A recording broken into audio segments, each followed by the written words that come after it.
La globalización en México, en el área de la industria textil, comenzó mucho antes que en otras áreas. Comenzó desde la era de la conquista.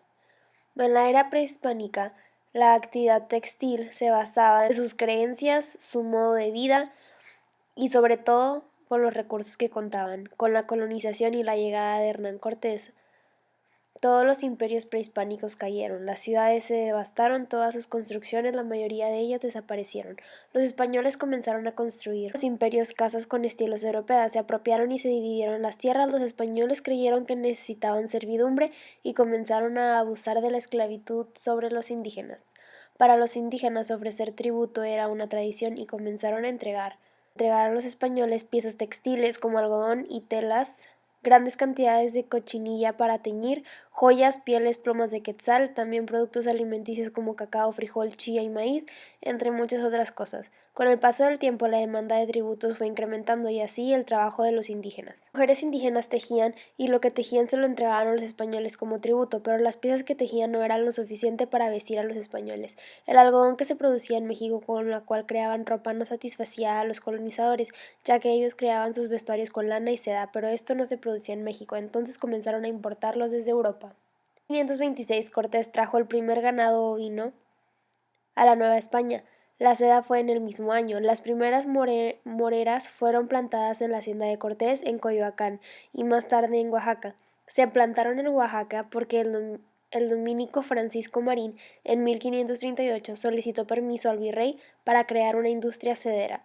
Para el año de 1580, la Mixteca Alta era la zona productora más importante de la Nueva España y después el Valle de Oaxaca, Tlaxcala y Puebla. El hecho de haber importado la lana y la seda a México implicaba también importar maquinaria para trabajarla, también los sastres que estaban especializados para trabajarla y que pudieran capacitar a los indígenas para poder tratarla. Para hilar la fibra, el urdidor vertical rotatorio y el telar de marco fijo y pedales, conocido hoy como telar colonial, conformaron la aportación tecnológica del mundo occidental para el desarrollo de la industria textil del Nuevo Mundo. El telar de pedales o telar colonial facilitó mucho el trabajo de los artesanos textiles, ya que con este se obtenían lienzos más anchos que con el telar prehispánico. El telar de pedales trabajaba bajo los mismos principios que el de la cintura. El mecanismo de barras del telar prehispánico, transformado en el colonial en mallas y lisos fijados a pedales, lograba hacer que el tejedor separara los hilos de urdimbre con los pies, dejando las manos libres para tejer. Los indígenas, además de adoptar su mecanismo de trabajar las telas y la materia prima rápida y eficientemente, sus productos también se igualaban en belleza y calidad la de los sastres de los españoles. Además, era más barata, entonces los españoles comenzaron a comprar productos creados por los indígenas. Los sastres se indignaron a esto y aprovecharon y crearon comercio de ello. Crearon talleres manufactureros y contrataban indígenas para trabajar para ellos. Estas ideas resultaron muy atractivas para muchos españoles y comenzaron a establecer sus talleres llamados talleres artesanales. Esto de los talleres fue creciendo de tal manera que la competencia ya no era entre indígenas y españoles, era entre españoles y españoles, quienes habían establecido ya toda una industria textil. La producción de seda mexicana estuvo grandemente favorecida durante la primera mitad del siglo XVI, pero esta comenzó a decaer por la otra mitad del siglo, ya que se había prohibido su exportación, y por otro lado la Nueva España había creado un comercio con el galeón de Manila, el cual importaba seda china, que por mucho era más barata que la mexicana. La seda tuvo su apogeo entre 1540 y 1550. El algodón siguió siendo fabricado porque era ofrecido a los españoles. Trabajar el algodón o fabricar la tela de este era mucho más difícil, ya que solo cultivaban las costas e implicaba trasladarlo a los lugares donde lo producían, y ocupaba maquinaria especial y solo pocas personas sabían cómo tratarlo, así que no fue su mejor opción. Toda esta industria textil creada no sobrevivió a la independencia de México, pero se tomó como base para la nueva industria que florecía en el siglo XX. Con el fin de la colonia, México salió adelante de manera textil gracias al algodón, ya que su producción aumentó y ciudades como Baja California Norte y Yucatán aportaron la materia prima capaz de permitir el desarrollo de la industria. En 1835 se abrió la primera industria textil mecanizada, pero fue hasta la década del siglo XX cuando la industria común tomó un rumbo sólido para llegar a la actualidad, donde contamos con cerca de 20,000 empresas enfocadas a vestir a México y al mundo. México es un país con una larga tradición textilera, sin embargo, en los últimos años una parte importante de este sector ha sufrido una contracción debido al desplazamiento de la maquila de productos exportados a Estados Unidos por competidores de otros países, principalmente China. Según la INEGI, la industria textil en su conjunto registró en el 2011 un valor de ventas de productos manufacturados por 89.448 millones de pesos, un 2.38% del PIB manufacturero, y obtuvo ingresos provenientes de maquila por 23.163 millones de pesos. De acuerdo con la maestra Alba, experta en la industria textil, las exportaciones de prendas de vestir de manufactura nacional han caído en los últimos años de un 80% de la producción a un 50%. Ello se debió a la caída de las exportaciones de Estados Unidos por una pérdida de competitividad, principalmente ante China.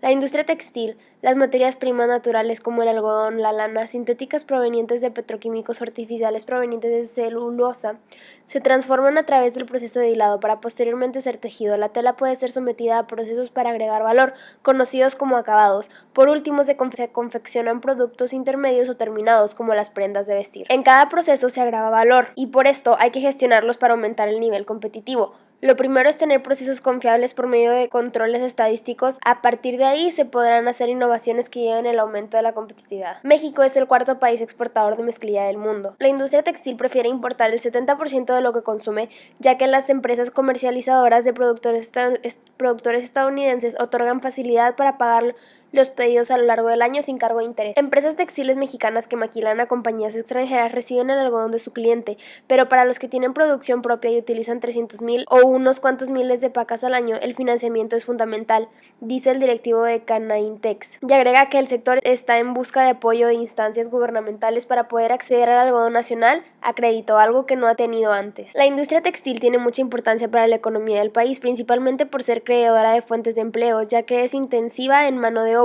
pero desgraciadamente las condiciones laborales y salariales de los trabajadores de esta industria en la mayoría de los casos son muy deficientes.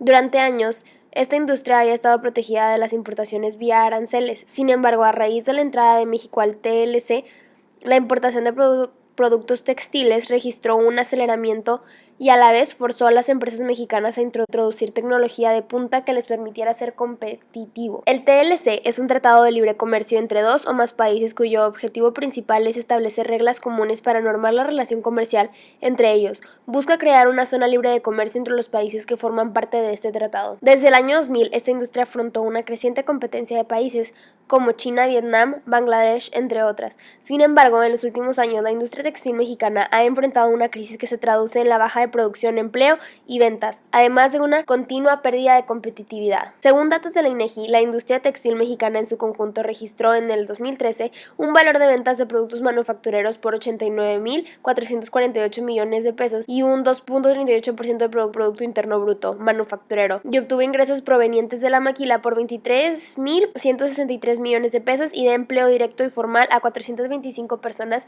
y se calcula que más de 300,000 trabajadores laboran en esta industria en la economía informal. El presidente de Canaintex recientemente afirmó que la industria textil y de la confección registró un decremento en los primeros meses del presente año que apenas le permitiría a esta industria entre el 1 y 2% en el 2014, que será una caída si se considera el 2.9% que creció en el 2013. Las exportaciones del ramo textil ascendieron el año pasado. La caída más pronunciada de las ventas de prendas de vestir mexicanas en el exterior se ha dado en el mercado de Estados Unidos por pérdida de competitividad, principalmente ante China. La industria textil mexicana se compone por tres subsectores de actividad: la fabricación de insumos textiles y acabados, que contribuyen con el 47.94% de las ventas. La fabricación de prendas de vestir aporta el 40.97%, mientras que la fabricación de productos textiles, excepto prendas de vestir, abona el restante 11.9% de las ventas. Los tres subsectores han bajado su productividad en los últimos años. El TLC